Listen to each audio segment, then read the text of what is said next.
En nombre del Padre, y del Hijo, y del Espíritu Santo. Amén. Padre nuestro que estás en el cielo, santificado sea tu nombre. Venga a nosotros tu reino, hágase tu voluntad en la tierra como en el cielo. Danos hoy nuestro pan de cada día, perdona nuestras ofensas, como también nosotros perdonamos a los que nos ofenden. No nos dejes caer en la tentación y líbranos del mal. Amén. Ave María Purísima, sin pecado concebida. En nombre del Padre, y del Hijo, y del Espíritu Santo. Amén.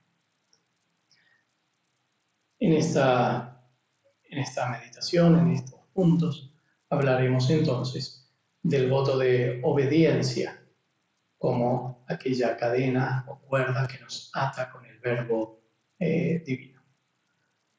Dice la Santa María Magdalena, dice, con su esposo Jesús se une por la obediencia, porque la asemeja a él. Es lo que más la asemeja, es lo que la une con él. Primero, como hemos dicho antes, algunos pensamientos más generales de la Santa sobre la obediencia. La desarrolla bastante largamente. Tomamos solo algún punto. Dice Jesús, por ejemplo, se complace en aquella alma que es humilde, desnuda y despojada de toda voluntad propia. Y no solo en las cosas externas, sino que sobre todo no quiere servir a Dios a su manera. No quiere servir a Dios a su manera, sino solo como a Él le agrada. A las hermanas les dice, hasta que no os deis por muertas en manos de la obediencia, no podréis saborear lo que es el servicio de Dios.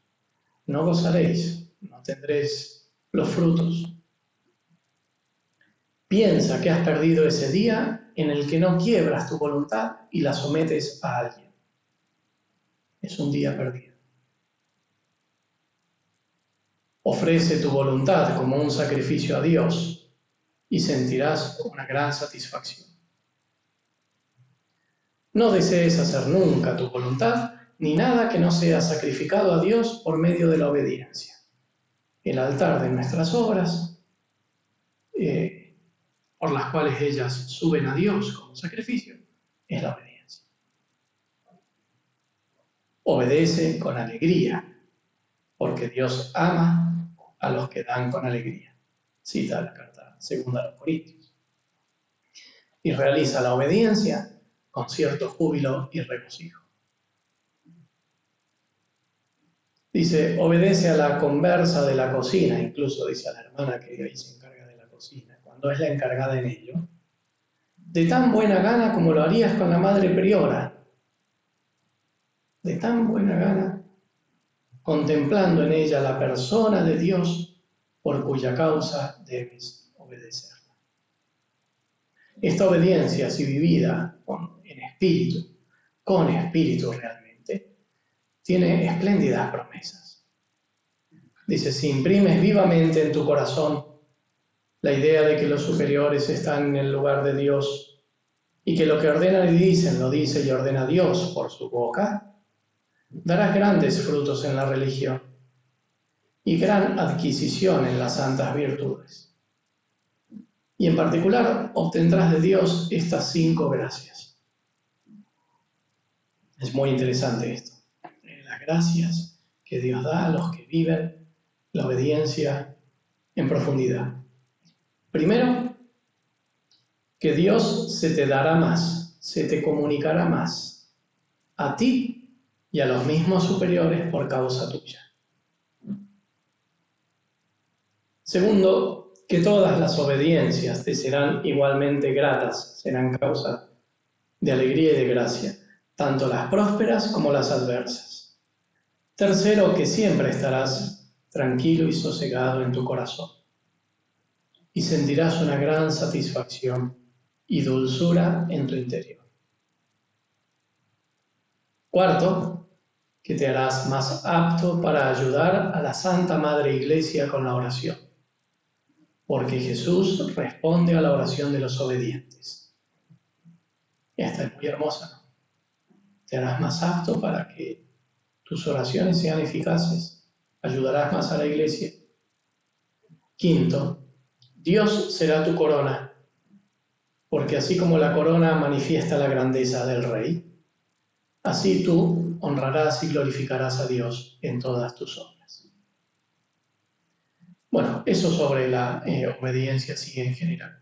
Segundo, precisamente la relación con la unión con el Verbo, con Jesucristo. En una de las visiones o revelaciones, mejor, ella dice: vi entonces cómo el alma puede estar unida a Dios y vivir por Él, porque amando puramente al Señor, viene por este amor a conformar su voluntad con la divina y hacer todas las cosas en Dios y para Dios, y su mismo vivir es por Dios. Ahora bien, siendo solamente el Hijo igual al Padre, el único igual al Padre es el Hijo, no acertaba en qué manera puede el alma asemejarse a Dios. No pudiendo ser igual a Dios más que el Hijo. Nadie puede ser más igual a Dios Padre que el Hijo. Entonces es uniéndose al Hijo que el alma puede asemejarse a Dios por participación y unirse a Él. Y ella describe cómo se realizó esta unión el día de su profesión religiosa. Dice: Jesús, acercándose y acariciándome como una nueva esposa, me unió íntimamente así, encerrándome en su costado abierto, donde experimentaba un suavísimo reposo. Y el efecto, dice, lo que eso produjo en su alma, es que ya no me preocupaba ni morir ni vivir, sino solo querer la voluntad de Dios. Esa es la unión. No le preocupaba nada más, solo querer la voluntad de Dios. Dice así: la virtud de la obediencia agrada tanto a Jesús, que por ella se une al alma. Y así como el alimento se une a la criatura y la criatura al alimento, así el alma obediente se une a Jesús y Jesús a ella. Ese misterio de la asimilación, de la incorporación en Cristo. Y por eso tenemos una expresión sacramental de ello, que es la Sagrada Comunión. Es lo que realiza, es lo que sucede, es lo que se expresa, es lo que ella experimenta después de recibir el sacramento. Dice ella, después de recibirlo, me pareció entonces contemplar cómo Jesús se unía al alma, a su esposa, en íntima unión, poniendo su cabeza sobre la de la esposa, sus ojos sobre los ojos, su boca sobre la boca, lo mismo con las manos y los pies, de manera tal que ella se hacía una sola cosa. ¿Por qué? Porque quería todo lo que deseaba el esposo. Veía, gustaba y obraba lo mismo que él. Deseaba todo lo que el esposo deseaba y nada fuera de él. Es una hermosa explicación y muy necesaria de la humanidad de Cristo como mediación para la unión con Dios. Ahora, esa humanidad de Cristo se manifiesta en los actos propios de la humanidad. Y aquí se refiere a los ojos, a las manos, en el sentido espiritual. Cómo ve Cristo las cosas, cómo las juzga, cómo obra las manos. Es eso lo que significa la unión con la humanidad de Cristo. Que su vida, su modo, sus actos, los actos de sus potencias, primero y principalmente las espirituales, pasan a ser las mismas de la esposa, que es el alma. Por eso es muy interesante en cuanto a los efectos operativos de esta unión. Es muy notable la explicación que ella hace de esta imagen que hemos apenas señalado, porque se refiere a la unión de cada potencia con el modo de obrar de Cristo. Y así dice, que la unión de la cabeza, dice, es así como Dios quiere que el alma se una a Él y Él con el alma, teniendo su cabeza sobre la de Jesús. No puede querer otra cosa sino unirse a Él y que Dios se una a ella, y por esta unión no desea otra cosa más que la divina voluntad, lo que está en el centro de la intención, que es precisamente lo que mueve todas nuestras acciones. es la unión con la divina voluntad. En cuanto a los ojos, dice, Dios se contempla en sí mismo y solo Él es capaz de poseerse.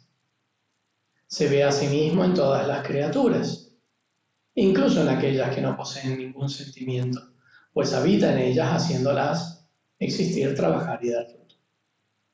Así pues, teniendo el alma sus ojos sobre los de Jesús, se ve a sí misma en Dios y ve a Dios en todas las cosas. ¿Qué es lo que se ve de sí misma cuando se ve a sí misma en Dios y contempla su incapacidad, su pobreza, su nada, su miseria? Y por tanto, comprende que solo Dios es capaz de sí mismo. Así es como el alma ve lo mismo que ve su Señor. Cuanto a la boca, dice, Dios gusta y saborea todas las cosas para el bien. Incluso Dios saca el bien de los mismos defectos. También el alma que tiene su boca en la de Jesús gusta y saborea todas las cosas para el bien. E igualmente saca bien incluso de los mismos defectos. Entonces, si ve cometer alguna falta, no sabe tomarla más que por el lado que tiene de bueno. Así es como gusta de lo mismo que gusta Dios. En cuanto a sus manos, el Señor obra todas las cosas con poder y sabiduría y lo reparte entre sus criaturas. El alma unida a Dios y teniendo sus manos sobre las manos de Dios, de Cristo, hace también todas las cosas con sabiduría y poder. Digo con sabiduría porque sabe guardarse de todas aquellas cosas que son nocivas o que puedan desagradar a Dios.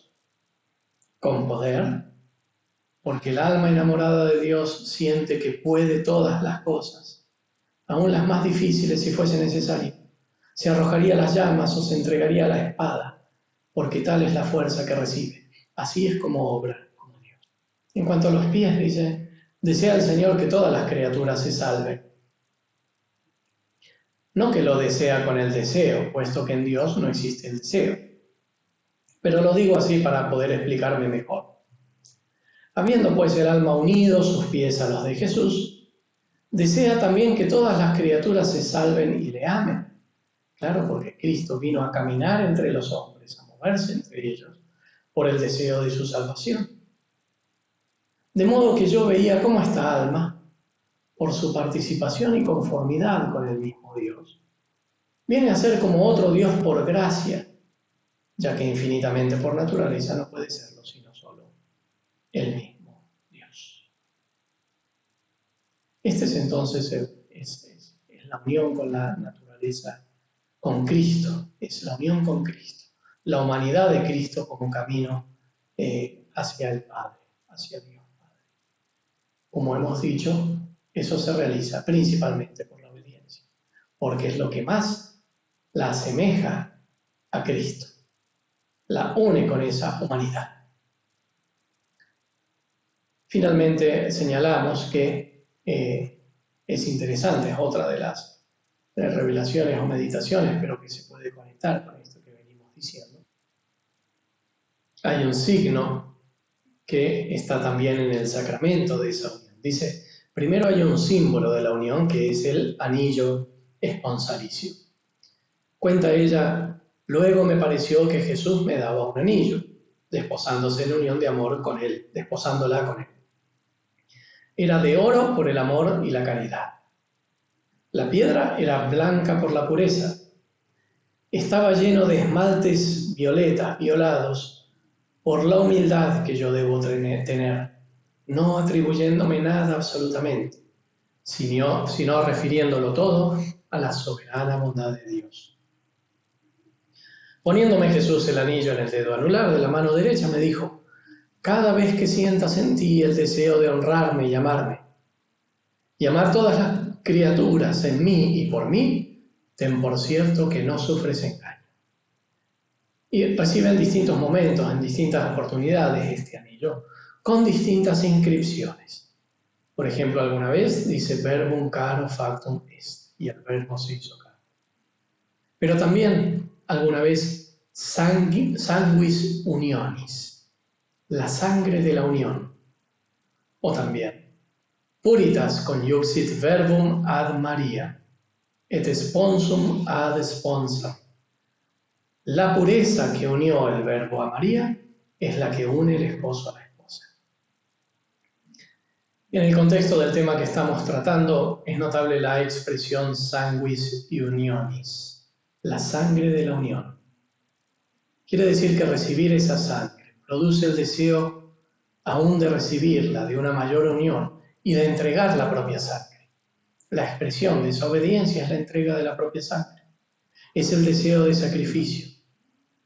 Y en la medida que esto sucede es como se transforma en el vino que alegra el corazón.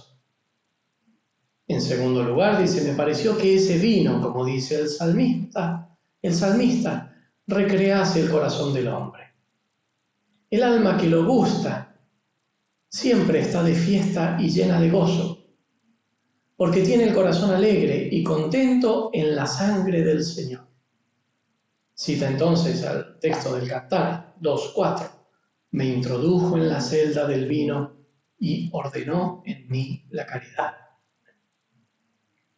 Hay un texto en el cual personifica la función de la sangre en la historia de la redención realizada por el Verbo. Dice ella, la divinidad mirándose a sí misma. Se ve tan grande que no encuentra nada semejante a ella con qué acompañarse para presentarse al Padre. Está hablando de Cristo, del Verbo encarnado. Dice Cristo, el Verbo encarnado, mira su divinidad y no encuentra nada tan grande que pueda acompañar a esa divinidad. La humanidad, a su vez, mirándose a sí misma, ve que es un gusano y tampoco ella haya con quien acompañarse. Por eso ambas se encuentran solas y deciden tomar por compañía algo que provenga de una y de otra. Esa es la sangre, que procede tanto de la divinidad como de la humanidad. De la divinidad porque fue su amor el que movió a la humanidad a derramarla. Claro, es el acto de voluntad el que está expresado en la sangre derramada. Pero ese acto de voluntad está movido por el amor divino. Es la divinidad. De la divinidad porque fue su amor el que movió a la humanidad a derramarla. De la humanidad porque es la que la ha derramado. Las tres juntas van, pues, al Padre a presentarle su petición, la petición de la redención de la humanidad. El Padre, viendo que se ha juntado a las dos primeras un tercer compañero que es la sangre, se acuerda, aunque en él todo es presente, no necesita recordar, del amor que lo movió a enviar al Verbo y de aquel amor con el cual el mismo Verbo derramó su sangre por la criatura. Y recuerda a sí mismo cómo esta sangre ha sido el medio para reunir a la criatura consigo. Es entonces que el Eterno Padre no espera siquiera a que hagamos la petición, sino que concede ya la misericordia a los pecadores, no solo a los que están dispuestos, sino también a aquellos que por esta sangre se van disponiendo. Entonces es esa sangre la que se presenta con el Verbo y con la naturaleza humana ante el Padre y por la cual el Padre concede la misericordia. Pero embriaga también a sus elegidos. Y dice ella, nos embriaga tanto de amor divino que nos hacen todo conformes y uniformes a su querer. Esa es la embriaguez del amor divino. Es la unión con su voluntad. Es hacernos conformes con su querer. Es el fruto de la obediencia perfecta también. Entonces tenemos que la obediencia es el lazo con el que Verbo une el alma a sí mismo, porque es su perfecta imitación y porque es el modo en el cual se da la unión de voluntades.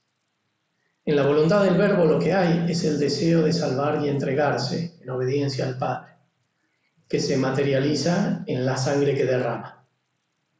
Es la misma esa sangre la que el alma recibe y produce en ella, cuando está totalmente despojada de sí misma, el deseo de derramarla a su vez, es decir, de unirse en voluntad al Verbo para unirse a la voluntad del Padre.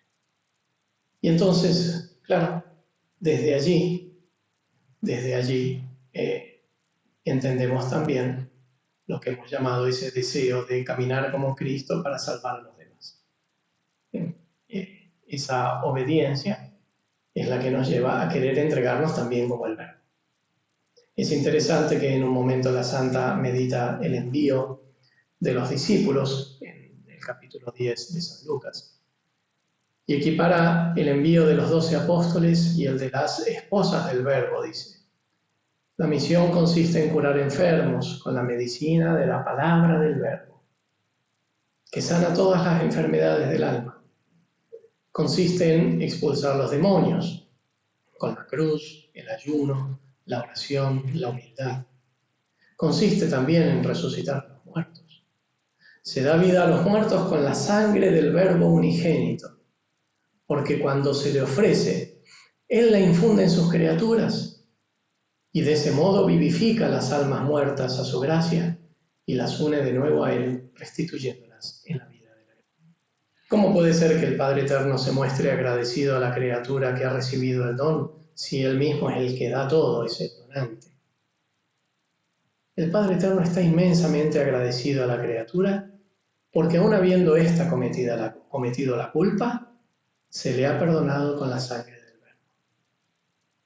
Por consiguiente, cada vez que la criatura ofrece al Eterno Padre la sangre con la que ha sido redimida, hace un don tan grande que el Padre se siente obligado hacia la criatura, porque ve que ha sido la causa por la que ha comunicado y continuamente comunica su bondad.